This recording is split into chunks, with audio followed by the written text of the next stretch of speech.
Je suis avec Mme Thérèse Tremblay, qui est ex-vice-présidente internationale des Clubs Optimistes. Bonsoir. Bonsoir, Josiane. Tout d'abord, pour ceux qui ne connaîtraient pas les Clubs Optimistes, qu'est-ce qu'un Club Optimiste? Un Club Optimiste, c'est un regroupement d'hommes et de femmes qui travaillent pour leur communauté, dans leur communauté, selon le besoin de la communauté, avec et pour les jeunes. C'est quand même assez large comme définition, ça ne le cachera pas. Les buts, les objectifs des Clubs Optimistes. C'est de répondre, comme j'ai dit tout à l'heure, aux besoins de la communauté, de regarder qu'est-ce qu'on a besoin de la communauté et aussi de mettre nos aptitudes au service de la communauté dans le but de se développer soi-même aussi. Lorsqu'on parle des besoins de la communauté, est-ce que vous avez des exemples plus spécifiques? Est-ce que c'est, je dis ça comme ça, de la réparation de vélos, des camps de jour, vraiment, quand on parle de besoins, qu'est-ce qu'on peut dire? C'est très large. Ça peut être tant comme ici, le club de Buckingham font leur gala mérite jeunesse, c'est propre à Buckingham. Un autre club, si je prends, ça peut être un défi pour aider les jeunes dans une maison de jeunes, construire une maison de jeunes, on a déjà vu ça. Ça peut être les petits génies, un genre de génie en herbe. Alors, il faut vraiment regarder identification d'enfants, comme on a fait dernièrement. Alors, il y a plein d'activités qu'on peut faire au sein d'un club. Il suffit de regarder, travailler avec sa communauté. Justement, pour l'identification d'enfants, on en a parlé plus tôt dans le bulletin. Si je comprends bien, chaque club est une entité différente, une entité distincte. Exactement. Chaque club a une charte distincte à lui. On est selon les règlements d'Optimisme International parce qu'on est affilié à un club Optimisme International, mais chaque club est autonome et chaque club doit répondre et faire ce qu'ils veulent selon le besoin et selon les volontés du comité du conseil d'administration.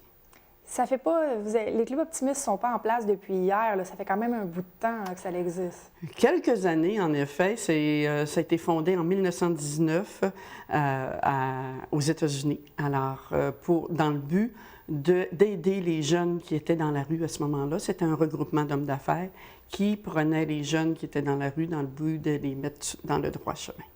Il y a une rencontre importante qui s'en vient le 20 mars prochain pour la création d'un nouveau club optimiste pour le secteur de Masson-Angers. C'est bien ça? C'est bien ça. Et je vous laisse aller avec les détails. Justement, qu'est-ce que les gens peuvent s'attendre de cette rencontre d'information-là? Alors, le 20 mars prochain, au centre communautaire sur la rue Yvon-Pichette, on va informer les gens qui voudraient devenir avoir le privilège d'être membre optimiste. Alors, on va informer les gens sur le déroulement, le processus de fondation d'un club et qu'est-ce qu'ils peuvent faire en tant qu'individu, parce que chaque individu apporte quelque chose à son club, en tant que regroupement pour leur collectivité. Alors, on va expliquer un petit peu rapidement. Ça va être d'une durée d'1 heure et on va expliquer c'est quoi un club optimiste, les buts d'un club optimiste et comment eux pourraient faire dans leur communauté. Après ça, une fois que le club est fondé, ça leur appartient. Une fois que le club est fondé, on peut parler de combien de temps? Est-ce que vous êtes fixé un échéancier justement pour la création de ce club-là? On aimerait bien que d'ici 1 mois, le club soit fondé. On a besoin de 15 membres fondateurs au départ.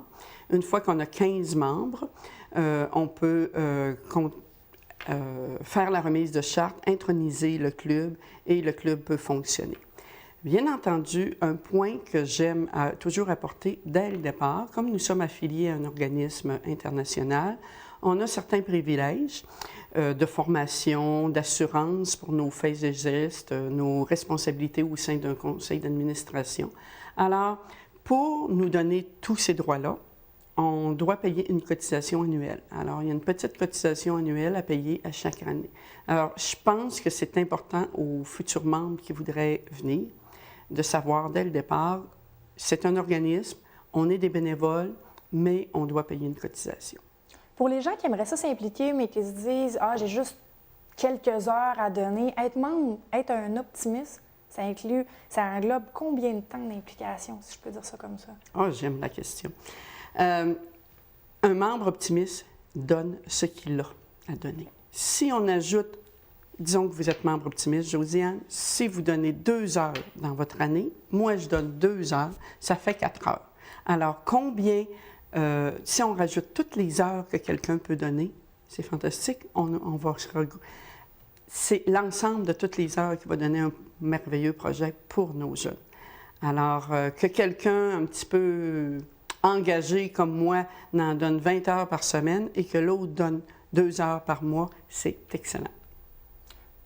Il y a un club à Buckingham, vous l'avez mentionné justement, qui est quand même très près de Masson-Angers. Moi, je veux savoir, le besoin était présent à Masson-Angers, la création d'un club? Oui, parce que Masson-Angers est en explosion démographique, on le sait. Le club de Buckingham donne depuis une trentaine d'années des services exceptionnels à la communauté ici. Sauf qu'à un moment donné, ce regroupement de personnes-là peuvent donner un service jusqu'à un certain point. Dû à l'explosion démographique de Angers et de Masson, à ce moment-là, on veut un groupe de personnes à Masson-Angers qui vont être sur le terrain, tout près de leurs 2 écoles, qui vont travailler probablement vraiment en collaboration avec le club de Buckingham. Parce que c'est le club de Buckingham qui va les parrainer. Alors, le club de Buckingham va devenir leur grand supporter, avec les autres clubs de la zone 9 aussi qui vont les aider, comme Templeton, Gatineau, Pointe-Gatineau.